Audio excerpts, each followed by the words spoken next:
Do we really need to grow ginger in soil itself? Not really. You can grow ginger without soil as well. I will tell you in this video how you can grow that, what medium is needed, and what system is preferable, and what mistakes people do, and how to manage the nutrient level. Please watch this video completely. First question, why we should grow ginger without soil? First of all, I have seen in villages, many people grow ginger in soil. They spend so much of money, right? Instead of that, if they do it here, they will avoid so many problems. There is no weeding required here. You can avoid lots of diseases. There are so many diseases coming out of soil to ginger, which is avoided if you grow it without soil. And the rhizomes will be very clean.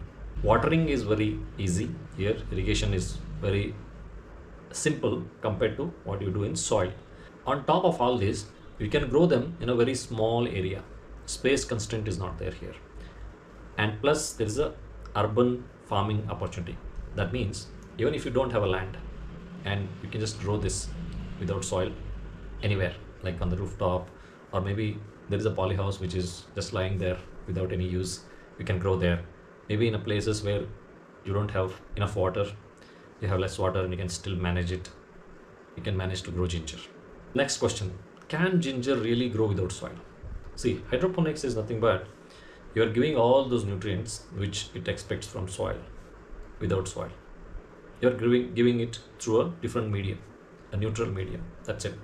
So if you can provide that along with moisture, oxygen, and enough space for them to grow, you can grow ginger easily. Basically, ginger is a rhizome. It stores food.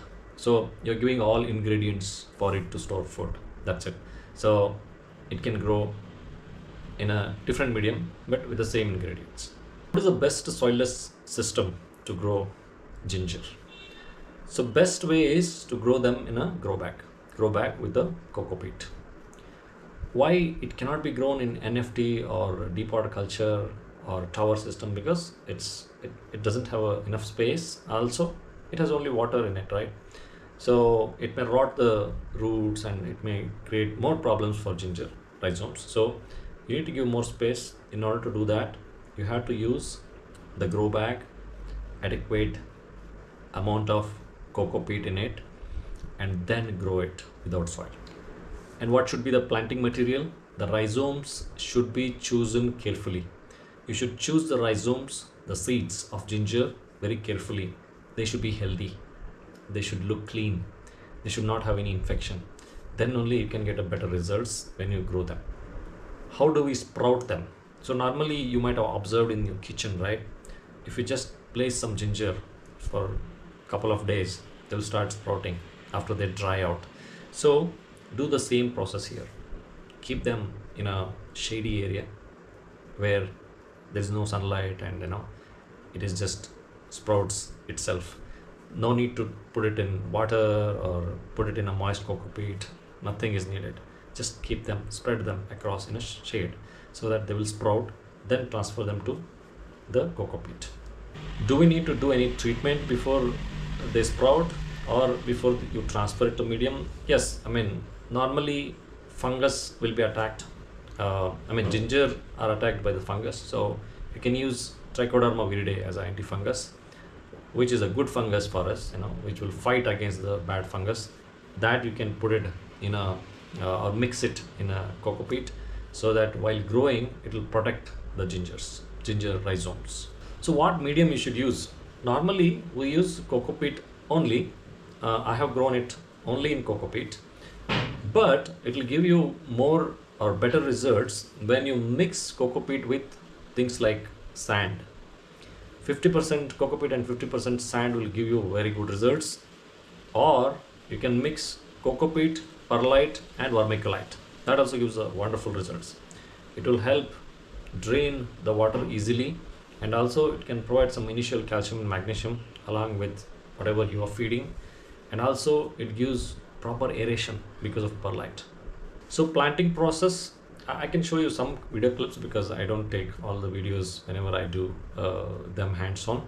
If you want to learn it yourself, with hands-on activities, you can join our workshops as well. I'll share the details in this description. We spoke about medium, but what are the container size? Container should be a little wider and deeper. Don't use a very small container, small grow bag, so that it doesn't have space to expand, right? You can also use trough system, which is like a long grow bag and enough depth so that it can propagate easily. And very important is providing the adequate moisture. Please do not overwater. Overwatering kills the plant. Many a time, the plants, any plant, not only ginger, will be having lots of issues because of overwatering or less watering. So what you do is you keep the medium moist. That's the key. So that if it is getting a little dry and then you water rather than just automatically watering every day. I hope you got my point. And ginger is a very shade tolerant plant, so you can grow it in a shade. Even if you are doing it in a grow bag and in a poly house, if it is too much of sunlight, you please use shade net on top so that you provide proper shade. And you can also grow them in a multi-layer, 1, 2, 3 like that, so that even if 4 to 5 hours of light is falling on them, they will grow happily. What's the nutrient requirement? Any plant which is growing initially needs lots of nitrogen for vegetative growth, right? Lots of leaves. And when it stops growing lots of leaves, that you have to observe around, especially for ginger, it takes around 8 to 10 weeks.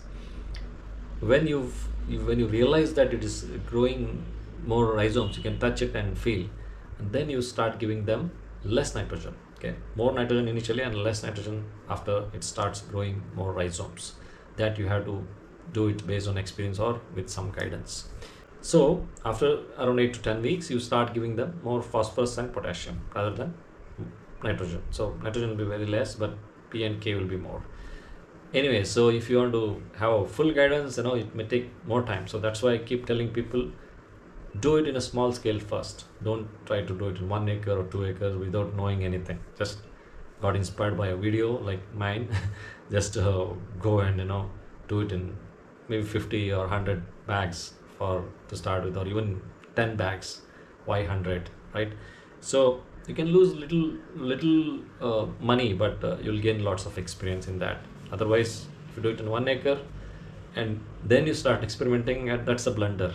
You lose lots of money because you'll have to spend so much money for all the plants always, right? So I think covered most of the things about growing ginger without soil, and what mistakes people normally do. More temperature they give. They don't control the temperature, and that's why growth will be less. And they water more. Watering more is another problem. And do not take any precautions for fungus infections or pest attacks. Normally pest attacks mostly will be with rhizomes. Like you get lots of fungus infection there. You find lots of fungus infection there. However, if you talk about the insects, sucking pests, I have observed mostly mealybugs, to some extent aphids, but mostly mealybugs will trouble most, and you can use neem and dishwash soap for controlling those insects. And another mistake people do is they don't let the water drain out. That you have to take care. In the grow bag there will be holes, and you should let the water go out, so that you preferably use loose medium rather than any tight medium, or don't mix something that will clog the water. I hope this information was very helpful. If you have any questions about ginger growing, let me know. And also if you want to join my workshop, let me know and I can help you more. Thank you so much. Jai Hind.